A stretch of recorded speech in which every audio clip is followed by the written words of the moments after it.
Welcome to শ্রেজ kitchen. আজ আমি রান্না করব আর মাছের ঝাল। আর মাছের ঝাল রান্না করার জন্য সবার প্রথমে মাছটাকে ভালো করে পরিষ্কার করে নিলাম। তারপরে একটু লবণ, হলুদ, শুকনো লঙ্কার গুঁড়ো মাখিয়ে নিয়ে কড়াইতে তেল দিয়ে মাছটাকে ভেজে নিলাম। মাছটা ভাজতে ভাজতে খানিকটা মশলা এবার তৈরি করে নিই। মশলা তৈরি করার জন্য দিচ্ছি আমি খানিকটা আদা কুচিয়ে নিলাম, একটু টমেটো, কাঁচা লঙ্কা আর সামান্য 4-5 কোয়া মতো রসুন, এটা দিয়ে নিয়ে আমি একটা পেস্ট করে নিচ্ছি। এবার আরেকটা পাত্রে হলুদ, লবণ, লঙ্কার গুঁড়ো, জিরে ধনের গুঁড়ো, জিরে ধনের মধ্যে একটু গোলমরিচ আর শুকনো লঙ্কা দেওয়া আছে। শুকনো মশলাগুলোর মধ্যে সামান্য জল দিয়ে একটু মশলাটাকে পেস্ট করে রেখে দিচ্ছি।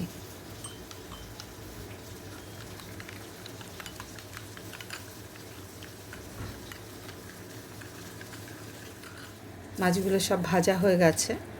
এবার তেলের মধ্যে খানিকটা শুকনো লঙ্কা, তেজপাতা, একটু গোটা জিরে ফোড়নে দিলাম। দিয়ে ওই পেস্ট করে রাখা মশলাগুলো সব রেডি করা আছে। হ্যাঁ, একটু পেঁয়াজ কুচি তেলে দিচ্ছি। পেঁয়াজ কুচিটা বেশ একটু লাল লাল যখন হয়ে যাবে তখন যে বেটে রাখা মশলাটা আছে, টমেটো, আদা, লঙ্কা আর রসুন দিয়ে যে পেস্টটা করেছি, এবার ওই পেস্টটাকে পেঁয়াজ ভাজার এই মশলাটার মধ্যে দিয়ে দেবো। এই মশলাটা একটু ভালো করে নাড়িয়ে তারপর যখন মশলাটা একটু ভালো ফ্রাই হয়ে যাবে, তেলটা ছাড়া ছাড়া হওয়া পর্যন্ত একটু অপেক্ষা করতে হবে। মশলার কাঁচা গন্ধটা যেন না থাকে। একটু সময় ধরে মশলাটাকে কষাতে হবে। মশলাটা একটু তেল ছাড়া হয়ে গেলে ওই যে শুকনো মশলার গুঁড়োগুলোকে জল মিশিয়ে রেখেছিলাম, ওই পেস্টটাকে দিয়ে দিলাম। আবারও ভালো করে নেড়ে নিয়ে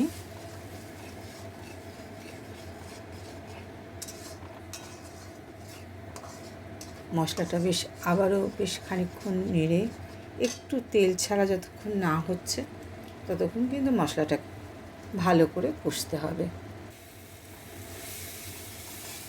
সব রান্নাতেই এই রান্নার সঠিক সময়ের কষানোটা, রান্নার এই তাকটাই কিন্তু রান্নার সব টেস্টটাকে ঠিকঠাক এনে দেয়।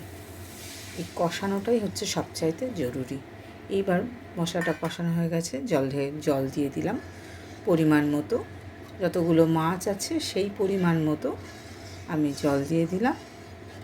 এবার মশলাটা খানিকটা মেশানো হয়ে গেলে ঝোলটা ফুটে উঠেছে। এইবার আমার ভেজে রাখা যে মাছগুলো রয়েছে আর মাছগুলোকে ছেড়ে দেব। মাছটা ছাড়ার পর আবারও খানিকটা সময় একটু ফুটতে দিতে হবে। মাছগুলো অনেকটা বড় বড় পিস, একটু সময় ধরে যদি না ফোটানো হয় তাহলে ঠিক মাছটা টেস্টটা আসবে না, মশলাগুলো ভালো মতো ভেতরে যাবে না। তো একটু সময় ফুটতে দেওয়া হলো। হ্যাঁ, এবার আমি লবণটা আগেই ওই মশলা যখন পেস্ট করেছিলাম দিয়ে রেখেছিলাম। একটু টেস্ট করে দেখে নিতে হবে লবণ আর একটু লাগবে কি। সেইভাবে একটু লবণ আর একটু গরম মশলা আমি অ্যাড করে দিয়েছি।